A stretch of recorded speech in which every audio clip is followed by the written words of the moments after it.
On behalf of the NIOSH Future of Work Initiative, thank you for joining us for today's webinar, The Role of Skills in the Future of Work. This is co-sponsored with the NIOSH Emerging Technologies branch. My name is Molly Leshner, and I will be your moderator for this webinar. Now, with further ado, let me introduce you to your two speakers today. First, we'll hear from Lauren Manger-Ogle. Lauren is a contractor with NIOSH. As a social scientist, Lauren focuses her research on understanding and promoting occupational safety and health among workers who experience a disproportionate burden of work-related injury and illness, particularly young and contingent workers. Lauren is a co-coordinator of the NIOSH Services Sector Program and co-chair of the National Occupational Research Agenda, or NORA, the Service Sectors Council. She is also the assistant coordinator of the NIOSH Safe Skilled Ready Workforce Program. This program aims to ensure that all workers have the foundational knowledge and skills needed to stay healthy and safe at work before they start a new job or enter the workforce for the first time. It also aims to help workers contribute to a safe, healthy, and productive workplace. Second, we'll hear from Brian Bisson. Brian currently works as an assistant director for the American Federation of Teachers, supporting an array of health and safety initiatives, including coordinating OSHA and Health and Safety Institute trainer courses, and promoting the NIOSH Youth at Work Talking Safety program to complement OSHA 10-hour safety awareness classes. Brian worked for the Connecticut Technical Education and Career System as a carpentry instructor and was an active member of the State Vocational Federation of Teachers Local 4200A for 11 years. As a member of the local, he held several leadership positions within the local. Brian was a building representative for 2 years, SVFT treasurer for 2 years, and SVFT vice president for 3 years.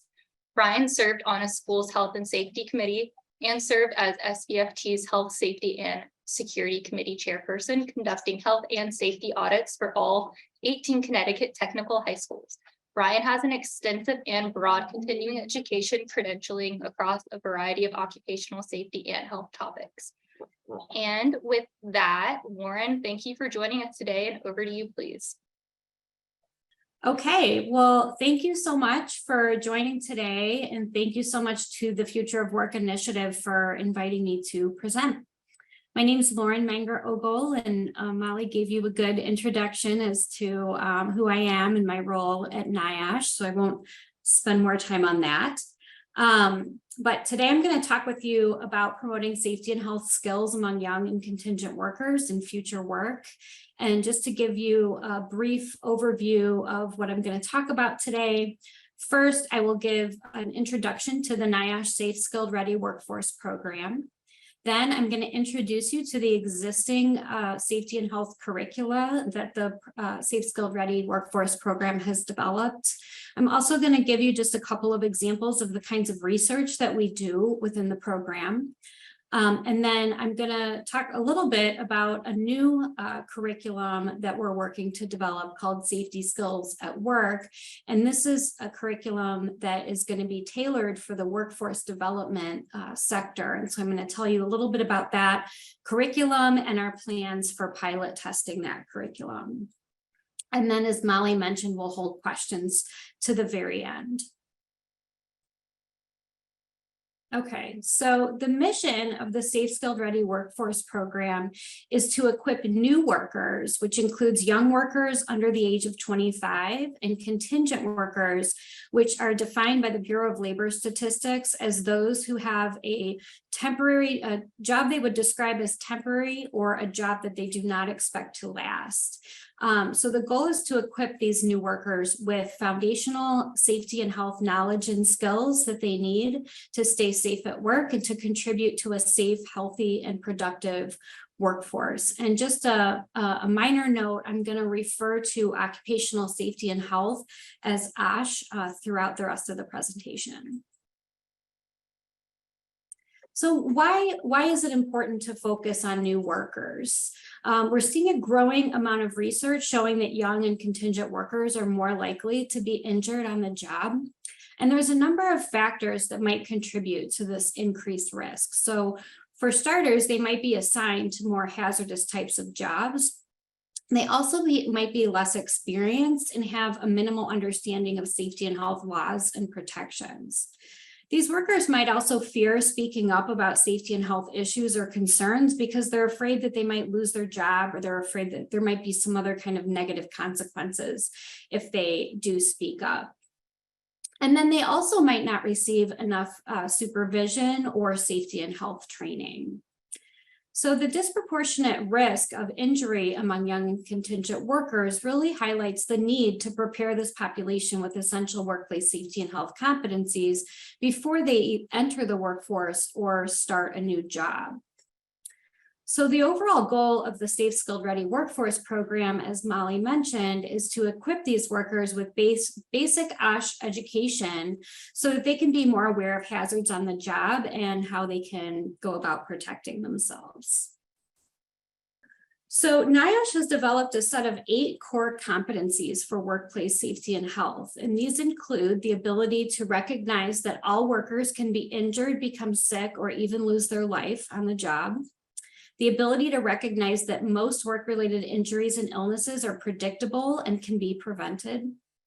The ability to identify hazards at work and predict how workers can be injured or made sick.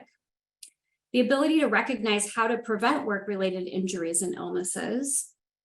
How to identify emergencies at work and decide the best ways to address them. Recognize employer responsibilities and worker rights and responsibilities when it comes to workplace health and safety. Find resources that help workers stay safe and healthy on the job. And finally, and possibly most importantly, how to communicate with others about safety and health issues or concerns. So these 8 core competencies are based on established health behavior theory. They are fundamental in that they can serve as the basis for more advanced skill development. And they can really help workers better understand and benefit from job-specific training that they receive, hopefully receive in the future. They're also portable in that they apply across industries and occupations, and they're transferable such that individuals can really adapt and apply them to different situations and across different social contexts. However, unfortunately, these competencies are often missing from existing workforce training frameworks and initiatives. So this is a visual that shows how these core competencies, equipping workers with these core competencies, can provide a foundation on which other job-specific safety and health skills can be built, ultimately resulting in a safe, skilled, and ready workforce. So and we also have some evidence suggesting that providing foundational safety and health education to young people is associated with a reduction in future injuries and illnesses. So the goals of the Safe Skilled Ready Workforce Program are to develop and evaluate foundational workplace safety and health training curricula for new workers and advise end users on their use, to conduct implementation research to better understand the barriers and facilitators to adopting and sustaining Safe Skilled Ready workforce programs and curricula, conducting research on workplace safety and health hazards and exposures faced by new workers and other groups that are at high risk of being injured or becoming ill on the job, and disseminating research findings to partners across a variety of contexts in education, industry, labor, trade and professional associations, community organizations, government, and academia. So now I'm going to take a little time to introduce you to the existing curricula of the Safe Skilled Ready Workforce Program. So Topic Safety is really the flagship curriculum of the Safe Skilled Ready Workforce Program. This curriculum is designed to teach foundational safety and health competencies to middle and high school students, and it's done in 6 45-minute lessons. The curriculum is aligned with Common Core and other common educational standards, and it's customized for each state based on the unique child labor laws that exist across different states. And as I mentioned with the core competencies, the curriculum is rooted in established health behavior theory. And we also have a growing amount of evidence supporting its effectiveness, which I'll talk to you a little bit more about later. We're currently working on updating the talking safety curriculum based on lessons that we've learned through Safe Skilled Ready research. And as part of this update, we'll be adding a new lesson on work-related stress, health, and well-being. And we're hoping that this updated version will be available sometime in 2024. The curriculum has an online assessment that students can take, and if they pass, get a passing score on the assessment, then they can earn a digital badge for completing the training.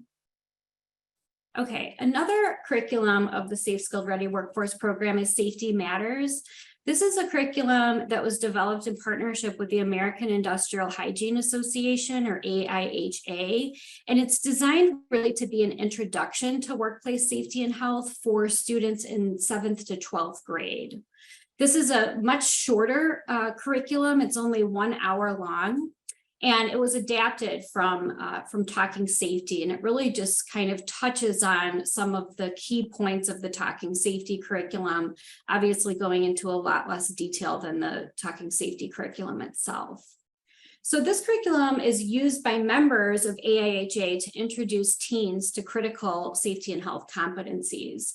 And we're also currently working with AIHA to update the content of this training.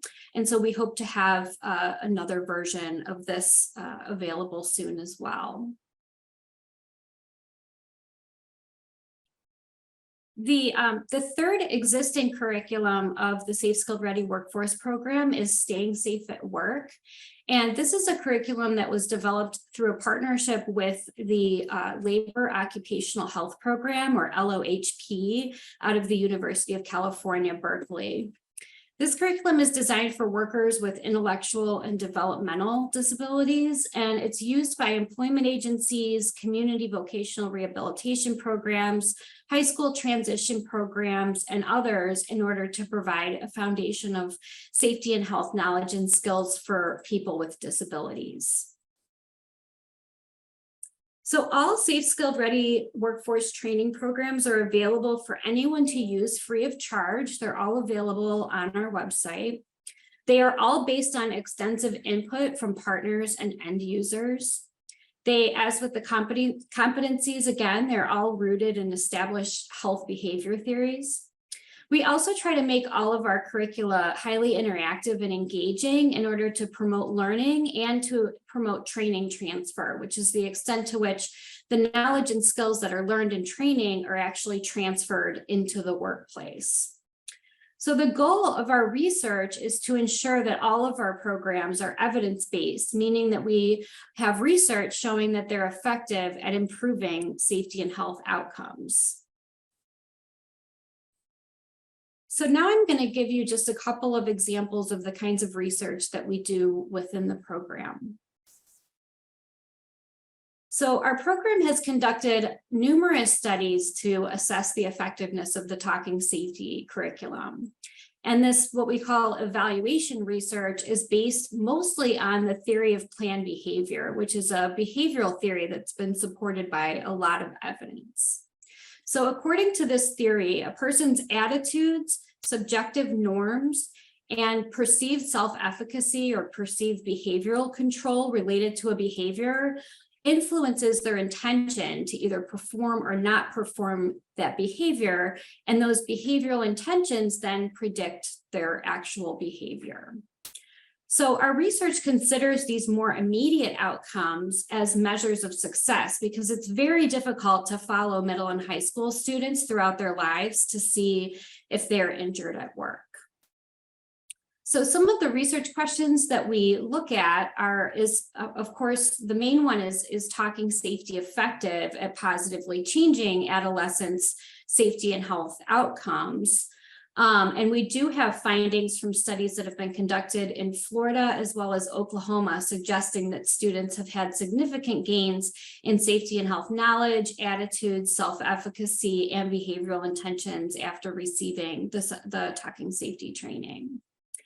Some of the other questions we look at is whether or not teacher implementation fidelity matters and makes a difference in terms of program effectiveness. And so what this means is does the extent to which teachers are implementing the program the way that it was intended to be implemented, does that influence the effectiveness of the program? And then we also look at what the effects are of teacher and student characteristics and whether or not any of those demographics or other characteristics also influence the effectiveness of the curriculum. So another study that we have currently ongoing that you're going to hear more about from Brian is a project that we're working on with the American Federation of Teachers, or AFT. And the goal of this project is to prepare high school career and technical education students, or CTE students, in the health sciences in Miami-Dade County Public Schools, which is the second largest school district in the country, with foundational safety and health competencies through a new OSHA 10-hour training program. And really the ultimate goal of this study is to develop a scalable and sustainable model for CTE programs across the country. So I'm not going to spend too much time talking about this, but just to give you a little bit more of an overview of this project. First, we worked with AFT to develop the new curriculum, which is based in part on talking safety and the 8 core competencies. And then it also includes all of the required components of the OSHA 10-hour training. If you're not familiar with the OSHA 10-hour training, this is a training that is really widely used within the construction industry, and it's really OSHA's most prominent safety and health training, but it really has not been very widely used within healthcare or a number of other industries at this point in time. So after developing the curriculum, we gave health science teachers in Miami the training that they needed to become OSHA authorized trainers. And we asked them to deliver this new curriculum to their students, who in turn earned their OSHA 10-hour cards. And we're currently conducting an implementation and evaluation study of this curriculum to determine its ability to influence safety and health outcomes, as well as to try to better understand its potential for sustainability within Miami-Dade County Public Schools, as well as the potential to be able to disseminate and integrate the program into other CTE programs across the country. So now I'm going to move over to talking about safety skills at work, which is the new curriculum I mentioned that we're designing for workforce development organizations to provide foundational safety and health competencies to their program participants. So I want to give a little bit of background on the workforce development sector. Workforce development organizations are primarily funded by the Workforce Innovation and Opportunity Act, or WIOA. This is legislation that was designed to strengthen and improve our nation's public workforce system and help get Americans, including youth and those with significant barriers to employment, into high quality jobs and careers, and to help employers hire and retain skilled workers. So workforce development programs offer a variety of different kinds of employment training and job placement programs to over 15 million people annually. And they do this mostly through what are known as one-stop career centers. They're also sometimes referred to as American Job Centers. So as I previously mentioned, workforce development organizations serve individuals with various obstacles to sustainable employment. So this is things like having limited job skills, having low education, possibly being a high school dropout, or having a history in the criminal justice system, just to give a few examples. Many of the people who participate in workforce development programs have been in the past or end up working in the future in contingent jobs. So an important note just to understand about workforce development is that the activities of these organizations are guided by state and local boards. And the reason for this is to make sure that their programs meet the specific needs of the region that they operate in. So the National Association of Workforce Boards, which is the main trade association for the workforce development sector, conducted a survey a few years ago asking regional workforce development board directors across the country about workplace safety and health training practices and needs. And they found through the survey that a majority of those that were surveyed, there were about 100 people who completed the survey. And again, these were directors of regional workforce development boards. We found that 83% felt that it was important that the workforce development organizations in their region provide foundational workplace safety and health training to their program participants, but only 20% of those surveyed indicated that they're currently providing this kind of training. And one of the reasons stated for not providing this kind of training is that there is a lack of training resources that really are tailored for and can meet the needs of the workforce development sector. So identifying this need, we decided to move forward with a project to develop and evaluate a new training program to teach workforce development program participants foundational safety and health knowledge and skills. So just to give you a quick overview of this project, as 4 main steps or phases. In the first step, we conducted formative research to better understand the workplace safety and health training needs within workforce development. So we conducted interviews and focus groups with board directors, staff from the one-stop career centers, some of the organizations that workforce development organizations partner with. And then we also had a number of focus groups with the people who were actually participating in these programs. And then the previously mentioned survey I mentioned conducted by the National Association of Workforce Boards was also something that provided us some good information at that first stage. So after that, we worked on developing an initial draft of the curriculum. It is based again on talking safety and the NIOSH 8 core competencies, but we also really tried to take the lessons learned in the formative research while we were developing the curriculum. We conducted a couple of beta tests of the draft curriculum with some workforce development programs, Ohio Means Jobs in Cincinnati and Workforce Tulsa in Oklahoma.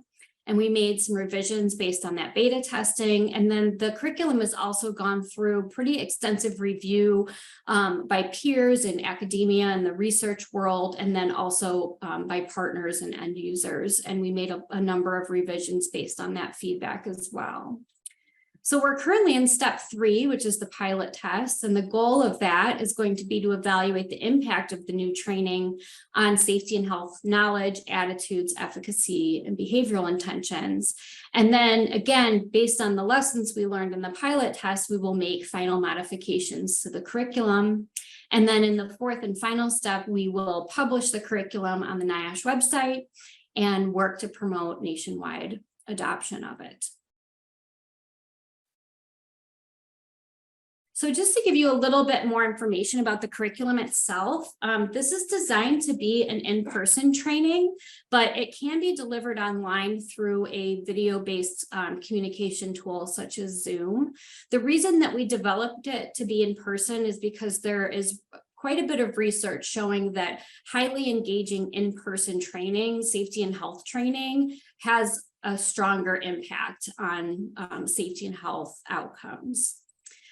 It's quite a bit shorter than the talking safety training. It can be delivered in about a half day. And the ideal class size is between 6 to 16 trainees in a class, but there's definitely flexibility in that. It consists of 6 core lessons, 2 main activities, and then an optional lesson on temporary worker safety and health. And this refers to workers who are employed by staffing companies to work on the site of a host employer company. And because they have 2 employers, there's some unique safety and health issues for those workers. And we had thought that was important because we learned through the formative research that a lot of workforce development organizations partner with the staffing industry to help people find employment opportunities.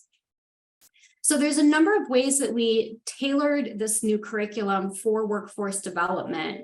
We've included a number of industry-specific examples, and so this is industries in which workforce development organizations often help people find employment in. So this includes healthcare, manufacturing, construction, transportation, services, and wholesale retail. We have a new lesson on stress, health, and well-being, and a focus on social and organizational competencies such as communication, decision-making, and problem-solving, because we found that these were important for this population through our formative research. We also have a detailed trainer manual because we know that workforce development program staff often don't have very much background in workplace health and safety. And we wanted to make sure that this was something that anyone could really pull off the shelf and deliver without having a lot of background. We also learned through the formative research that having a completion certificate was really important. So we included that as well.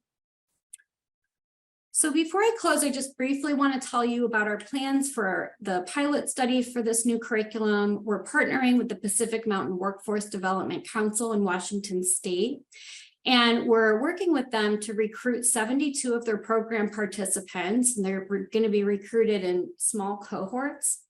And participants will be randomly assigned to either a treatment group that will receive the training or a control group that will not receive the training. And all 72 participants will complete surveys before, immediately after, and at a follow-up 4 to 6 weeks after the training. We conducted a train the trainer session in April where we trained staff from Pack Mountain on how to deliver the curriculum, and they are now gearing up to start recruitment and training next month. So we're really excited to be kicking off this study. So that's all I have today. Thank you so much, everyone, for your time and attention, and I look forward to questions later in the webinar, and I will turn things over to Brian. Thank you, Lauren. Good afternoon, and thank you for joining today. And I want to say thank you as well to NIOSH for inviting me to share this information. Really, as you can see here, the value of an OSHA outreach training program. So my goal today is really to take you on a 13-year journey in about 20 minutes. So the purpose of work, right? Work should be enjoyable, serve a purpose, and affect others in a positive way. After all, most adults in the United States will work an average of 40 hours per week for 40 plus years. A successful career should not be determined solely by the amount of money earned. Work shouldn't kill you or diminish your health or longevity. The act of going to work to earn a living claimed the lives of roughly 14,000 Americans prior to the OSH Act, so Occupational Safety and Health Act, and of course, the inception of OSHA. It's been 52 years, because of course that was, they opened their doors on April 28th of 1971. And in 52 years, they have, through regulations and standards, have ultimately saved or preserved life for at least 450,000 Americans. So I always like to take the positives out. We still hover at about 5,000 American workers losing their life directly from work. So there's always work to be done, but certainly it has made a significant impact. So our human advantage is the ability to experience, retain memories, and of course, share the do's and don'ts with the next generation through spoken or written communication. So part of my work-life purpose is giving credence to the value of the OSHA outreach training program that exists in Connecticut Technical Education and Career System, and supporting the program along with my union and management colleagues. So from here on out, instead of repeating the Connecticut Technical Education and Career System, I'll just refer to it as CTEX. So CTEX is the leading force in career technical education in the state of Connecticut. CTEX currently operates 17 diploma granting technical high schools, serving approximately 11,000 full-time high school students in 31 occupational careers with 12 career clusters as defined by the National Association of Career Technical Education Consortium. All CTEX students receive a dual curricular career and college-ready high school education and graduate with a Connecticut high school diploma, CTE, certificate in their field of study, and multiple stackable credentials giving them the competitive edge. These credentials include, but are not limited to, state occupational licensure, national technical skill competency certifications, and industry recognized credentialing.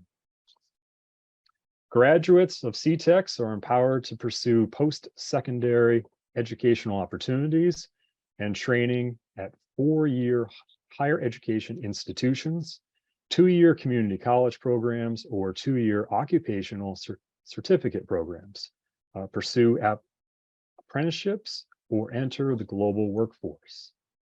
Many of these young workers gain employment in the construction or manufacturing fields.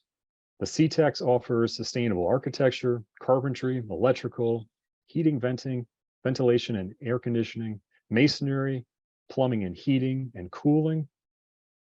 And of course, those are the construction trades and automated manufacturing technology, mechanical design and engineering technology, mechatronics, AKA robotics, precision machining technology, and welding and metal fabrication for manufacturing.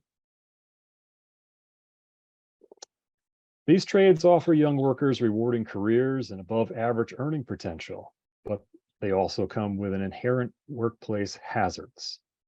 Safety training has always been extremely important to the CTEX. Freshmen spend an entire school day learning about health and safety hazards associated with trade and technology offerings prior to commencing the trade exploratory program. So all freshmen will spend 2 days in the shops or technologies that each school offers. And then they will choose their top 3 and move to spend 4 days in those top 3, and then of course continue or make their final selection as to where they'd like to be placed for their time at the tech school. This training now incorporates NIOSH's Youth at Work Talking Safety Introduction to Young Worker Injury Lesson, which of course is the first one, as Lauren alluded to. And then, of course, from there, facilitating lessons 2 through 6 are completed throughout the remainder of the freshman year, with special attention placed on lesson 6, which is titled Taking Action. And this lesson allows students to role play conversations between an employee and employer, and teaches them how to have an appropriate conversation when reporting a workplace hazard. Safety training continues to be the main focal point for instruction throughout freshman year and is covered in depth at the start of sophomore, junior, and senior school years. I will share a personal story. I wish that, of course, the Youth at Work Talking Safety program was around when I was in high school. I attended one of the technical high schools in Connecticut. And at the old age of 15, I decided to join the workforce. And at that time, Connecticut was allowing or passed laws so that 15-year-olds could work in food service. So I started off at Dairy Queen. And the reason I'm sharing this is because how important it is to provide the essential training or complete training for young workers. My manager left and to make the bank drop. And he asked me to clean, as simple as clean the floor. He showed me the closet and of course where the mop bucket was, and then he left. And so when I went into the closet, I saw that there was ammonia and then there was bleach. And I said, wow, well, 1 is going to clean the floor well, but 2 combined will really clean this floor up. And yes, I mixed the 2 together, and very fortunate to actually be here. He came back in time and, of course, led me out of the building, because essentially, of course, what I created was a form of mustard gas. And so that might be my jumping point in, wanting to get into health and safety. But again, the reason I share that quick story is just because just how vital it is to, of course, ensure that young workers, all workers, but especially young workers, have the appropriate safety training. So this brings me to the origin of the partnership between CTEX and International Chemical Workers Union Center for Worker Health and Safety Education. They are in Cincinnati, Ohio, and one of its consortium partners, which of course is who I'm working for now, which is the American Federation of Teachers. So the CTEX always strives to improve its curriculum and student preparations to ensure students have the best opportunity for job placement upon graduation. The CTEX also offers a work-based learning program for the students to gain employment in their field starting during their sophomore summer. So of course, sophomore summer, junior year, senior year, they can actually be, one of the things we look for them to do is be working for an employer, not full-time, but part-time. And so we want them to be essentially job ready and have proper training, not only their skills for the work they're going to do, but of course also how to remain healthy and safe. As a result from working with construction and manufacturing business employers to help locate jobs for the students, the CTEX consultants became aware that many of these potential employers were requesting students to possess an OSHA 10-hour construction industry or general industry safety class completion card prior to gaining employment with their company. Considering the system only had a handful of teachers authorized to teach the OSHA 10-hour safety courses, this requirement led to a search to find a way to comply. Working collaboratively, CTEX management and the Teachers Union, State Vocational Federation of Teachers, leaders, found a way through a grant which could be used to train new OSHA authorized trainers. The National Institute for Environmental Health Sciences grant has been awarded to the International Chemical Workers Union since 1987. Since then, 9 consortium partners have been added, and AFT is one of those consortium partners. You can see on the screen, of course, I know it's often used in the world of education, but it does take a village. And these are our partners for the OSHA outreach training program that we're offering. Great Lakes OSHA Education Center is our OSHA Training Institute. So that's where we, of course, able to get the completion cards and, of course, file all of our paperwork. I mentioned CTEX. Of course, you see in the lower middle is the emblem for the ICWC. And then, of course, AFT, and then the local that represents SVFT, that represents all of the technical high school teachers and staff at CTEX. Yep, that's me. Working, there's the carpentry shop. And of course, we have some students. And so this leads me to the start of my journey with the program, which began during the 2010-2011 school year. I was working as a full-time carpentry instructor at Wyndham Tech, and I received an email to attend an upcoming construction industry course or courses offered during the summer to become an OSHA authorized trainer. Considering the recent downturn in America's economy and the number of new jobs available compared to the number of applicants, I thought this would be a great opportunity to help my students earn a nationally recognized safety completion card to bolster their resume. There were only 20 seats available, so I quickly registered for the course. The first OSHA number 510 course was held in July for 4 days and allowed me to become familiar with OSHA's mission and purpose and construction industry health and safety subparts and standards. The second OSHA 500 course was held in August for 5 days and allowed me time to develop and practice presenting lessons relating to construction industry health and safety standards to suit the needs of my students. And I know I'll just back out for a second. I know Lauren mentioned, the importance of being able to train young workers, in this case, high school students in person. I understand sometimes it's well, certainly in the past few years that has not been a possibility. But what I've seen is that, of course, they retain the information certainly much better than, of course, sitting in front of the screen. And the other part, the reason I mention that is, of course, we have, as the teacher that's working with the students on a daily basis, we can really cater the curriculum to their needs instead of just a general overview. Trainers from ICWC facilitated both classes, while a member of the AFT Health, Safety, and Wellbeing Department observed and answered any questions from instructors participating in the courses. The instructors from ICWC were very knowledgeable, and I felt the time invested was well spent. As a group of construction trade instructors with many years of experience, we all left the training either learning something new or relearning something forgotten. And of course, everyone completed the 2 courses. I see the same thing. I'm now in a role that I'm really the instructor trainer, and I'm working with teachers to go through complete these 2 courses.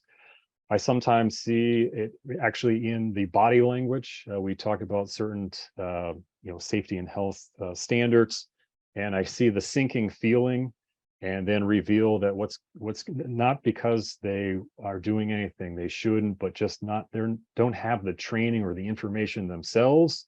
That, oh, I just realized that the electrical is not in compliance. I don't have proper ventilation. There's a number of things that need to be fixed, resolved at my own workspace. And so, which is a wonderful side effect for the training, in that they will end up getting their workspace, again, their shop, if you will, to comply with standards. And really what they are doing when they return, for many of them, they'll actually perform an assessment of their workshop with the students, find hazards, and then eliminate them. And really, as far as that teacher-student relationship, modeling, appropriate behavior is so key, and really showing the student that they value health and safety for their students and themselves. So the first piece of the puzzle was complete. And of course, we have the NIEHS grant that provided funding for the 20 construction trade instructors to become OSHA authorized construction industry trainers to teach OSHA 10 and 30-hour safety classes to the students. The next piece of the puzzle was the cooperation the union received from CTEX management to purchase training resources, add the coursework to the curriculum, allot time for trainers to complete class paperwork, and pay for OSHA 10-hour safety completion cards for the students. And so the teachers found the value, management found the value in this, and they helped to ensure that this program remains successful.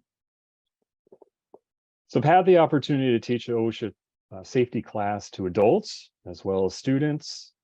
While researching workplace fatalities and injury statistics, I couldn't help but notice that young workers are more at risk than adult workers. My personal belief is this stems from 3 main reasons. First, many young people have a sense that they are invincible and are unable to be severely hurt or killed, which leads them to taking unnecessary risk at the workplace. Of course, to go back to research, research shows that the decision-making part of our brain, the prefrontal cortex, does not fully form until the mid-20s. So, of course, that also adds into it. Second, they have very little real-world experience and lack knowledge about potential hazards they could encounter in these inherently hazardous jobs. Third, it's usually their first real job. They do whatever the employer asks for fear that if they don't, they will lose their job. These young workers do not understand their right to a safe and healthy work environment, or who to contact if they fear for their health and safety. Quick example, recently in Baltimore, a young man, early 20s, one of his first days on the job, he was in a trench that was at least 12 feet deep. He took a selfie of himself in that trench, smiling, and apparently did not have the training that he deserves because there was no protection in that trench. And at any moment, that trench could have collapsed. And it's just a real world experience, a real world example that if you don't know, then you can't help yourself. And it just goes back to the importance, of course, of offering this training. The OSHA 10-hour safety class addresses all these concerns. Classmates shared stories from family and friends, pictures, videos that offer real insight to what happens to real people when they do not follow safety procedures or when employers do not provide training in safe work sites, no matter their age. While in class, OSHA trainers have the ability to use props and hands-on activities, case studies, which allows students to practice with actual equipment, right? Many of our students are tactile, right? It's hands-on, visual learners, and they really develop that muscle memory from actually being able to practice. Something that can't, again, be duplicated online. And the first Intro to OSHA module is dedicated to explaining how OSHA came to be, what its current role is, and how it can be used as an asset for both employees and employers. I'm bringing you right up to 2023, and I'm honored to announce this program offered its 13th set of OSHA trainer courses this school year. We have 10 construction industry and 3 general industry groups. This year marked the first time 3 trainer classes required update courses. So once you become an authorized trainer, every 4 years you come back for a refresher. The CTEX/SVFT currently has 80 OSHA authorized construction industry trainers and 17 OSHA authorized general industry trainers. Altogether, we've trained over 8,800 students in this time. So my current role as an OSHA authorized construction and general industry instructor trainer and American Federations of Teachers staff members allows me to coordinate and teach the annual courses. CTEX consultants and I work collaboratively during the school year to recruit instructors and answer any questions instructors may have as to what to expect during the coursework and what is required for prior safety experience to qualify to become an OSHA authorized trainer. I also have my colleague, Amy Baruth from AFT and Keith Wrightson from AFT, and they co-facilitate the courses with me. In Connecticut, we have one of the teachers who has moved the position. He is still teaching full-time as an electrical teacher or in the electrical department as a teacher, but he works and also helps out with the courses as well to have someone really in-house. Okay. Together, we have built a self-sustaining program with the sole purpose of educating America's next generation of workers to be aware of workplace hazards, understanding their rights and responsibilities, their employers' responsibilities, and take action when necessary.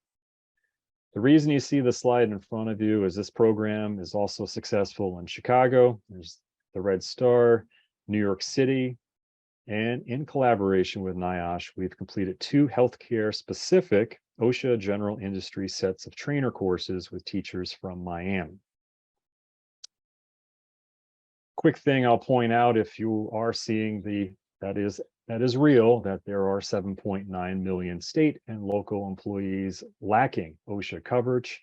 That is because they have not adopted a state plan. So all states, of course, have coverage for private employees, but when you're a public employee, say municipality or work for the states that you see in the darker shade, right? Let's say it's a tan, they do not. And that reflects when you look at data each year from the number of injuries, illnesses, and fatalities at work.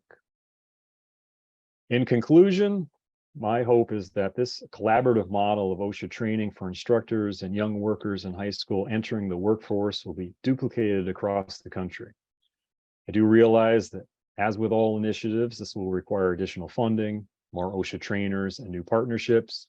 but I firmly believe the OSHA 10-hour safety course is a basic life skill and should be an essential part of the curriculum, especially for students entering the construction and manufacturing fields. In 2023, with so many safety protocols and procedures in place, young workers should not have to risk injury or death due to lack of training to earn a living. And that concludes.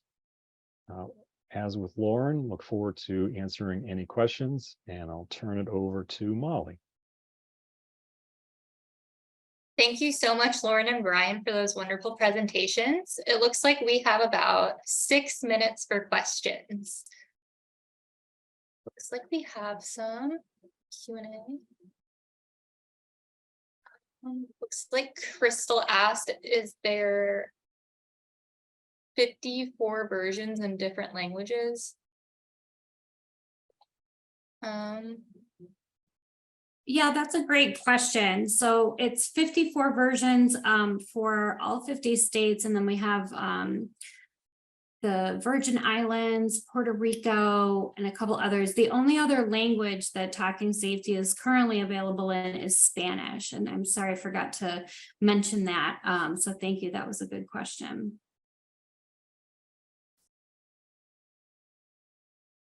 It looks like another question. How can I access 6 45-minute lessons customized for each? I'm sorry, that one disappeared before I could finish reading it. Oh, that's okay. So Molly, are the slides going to be available to people? Yes. Okay, so on my slide 9, which is probably a slide 14 or 15, the talking safety slide in my presentation, there is a hyperlink that will take you to the home page for Talking Safety. I also put a QR code at the top that will also take you to the home page for Talking Safety. In the meantime, you can also just Google NIOSH Talking Safety, and you should be able to find the website pretty easily, and all 54 versions of the curriculum are available online. Great, thank you. It looks like this next one might be for Brian. When thinking about young workers, does the curriculum include discussions about how to advocate for themselves and their safety? That could be an issue for new or contingent workers as well, actually, who may also feel I'm sorry, I think that was a typo. I would like disemployed in the workplace. I think Gary just put disempowered.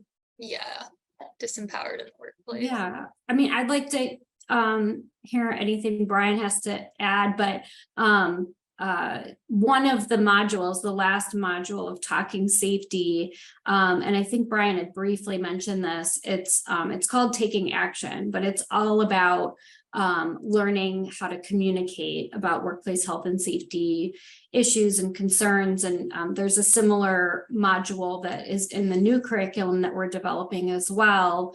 And in that lesson, we not only have discussion about, why would a worker not want to speak up about safety and health issues? What would keep them from speaking up? And what are some ways to overcome those barriers? But there's also a role play activity that gives students an opportunity to actually practice having those conversations and giving each other feedback on those role plays. So that's definitely something that we think is really, really essential. So Brian, if you want to add anything. Well, I absolutely, of course, I agree with you on that for the youth at work Talking Safety.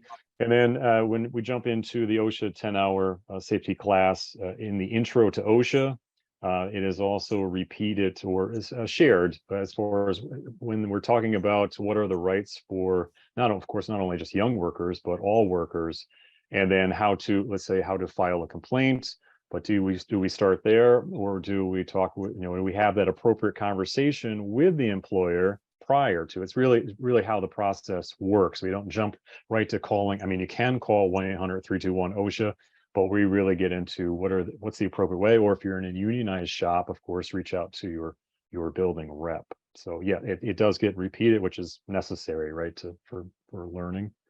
I see the next one is I would from Crystal, thank you. Does the certificate expire? And so the students receive, or it doesn't have to be students, but anyone that completes a OSHA 10-hour or 30-hour class receives a completion card. That's a federal card that does not expire. Sometimes what ends up happening in a few states, the Department of Labor in that state has special provisions that you have to re-up or retake a 10-hour class every 5 years. But again, the completion card they receive, that there is no expiration on that. Thank you, Brian. It looks like there's one more question. Is this available for people over 25? Yeah, I'll jump in for the curricula I talked about. So I apologize if I wasn't clear, but the talking safety curriculum is really tailored for younger people.